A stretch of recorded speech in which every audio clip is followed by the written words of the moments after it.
Okay, it's time for the May 2020 Gardenside Chat, and before we get started with this month's topic, I just want to let all my new subscribers know what this is all about, this Gardenside Chat. It's just an opportunity to just connect with y'all, and either through commentary or through email, where you could ask questions. It doesn't matter what it's about, except for politics and religion.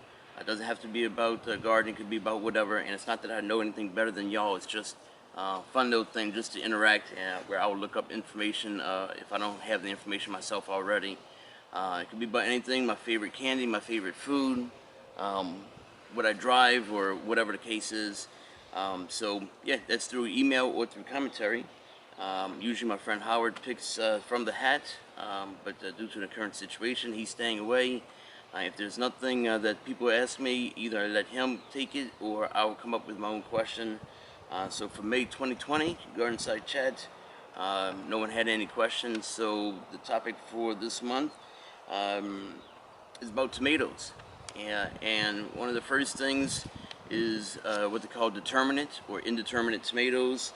And determinate tomatoes, they have a determined height or amount of growth.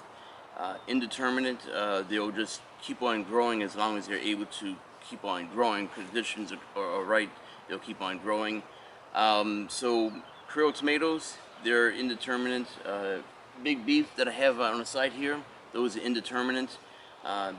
When you're either getting seeds or getting starter plants, you may want to take note of if it's determinate or indeterminate based off of your space. If you have a lot of space, it doesn't really matter. You can just let it go as indeterminate. If you have growing in pots, or if you're growing in steps or different levels, many levels.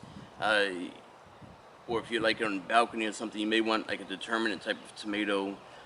That's not to say that you can't just cut the tops of the tomatoes off and let suckers and all just grow to make it more bushy, but depending on your situation, you may want something that is a controlled height tomato, or just let it go wild. It's up to whatever your situation is and on where you're growing. Another thing that I want to talk about with tomato growing is how close, the spacing. And you'll look at the little tags that come with it, and it says, 18 inches apart in rows and spaced out, 13 inches from each other, so like 18 by 13 apart. I would plant closer with, say, my tomatoes, just to make sure that they're well fed, though, so that they can handle the stresses of the soil situation.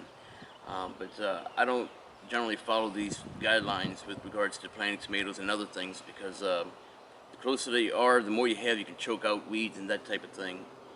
On the flip side, there's always the question of trimming. Do you trim the bottoms of the tomato plants, the leaves that are going to the ground? Do you trim the suckers that's with the tomato plants? The thought with trimming the bottoms is you don't want the leaves touching the ground, because you could then have things come up from the ground that can then invade onto the plant. So you want those trimmed so that they're not making ground contact.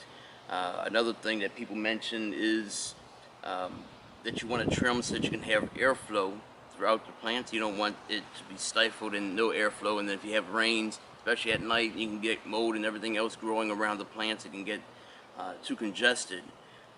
I personally, I trim the bottoms, and I will start to trim up with the plants for this airflow. I also do it because when I go on my hunts for the tomato hornworms, it's easier to be able to inspect instead of having like a large jungle of branches and whatnot. If I have it somewhat cleared out, I can see in between these plants. It's easier for me to flip over leaves, look for these tomato hornworms. Finally, the suckers. Some people, they don't trim, other people they do. I'm a trimmer for the suckers, and if you don't know what that is, you have your main branch.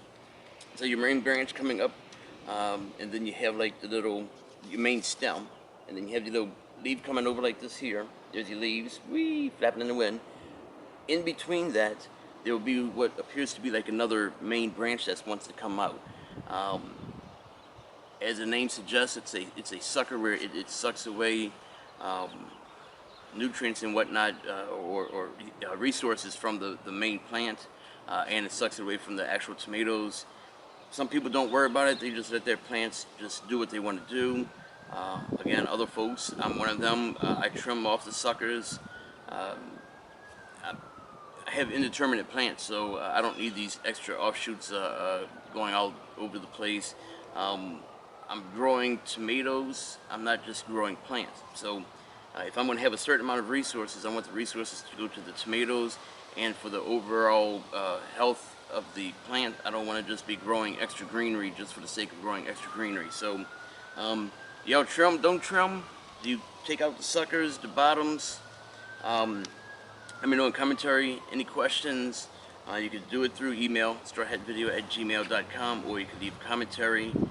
That's it for the May 2020 Gardenside Chat. Again, thank you very much for the new subscribers. This is what it's all about, just a little quick little chat. Just to let you know my opinion on things, and if there's a question that needs specific information, I don't give opinion, I give fact by what I find out through my research, and then if I needed to give my opinion, if I do it or don't do it. So, alright, thanks very much for watching. This is Grow Me Something Mister, and remember to what? No, I don't have an exit line yet, so see you later, everybody.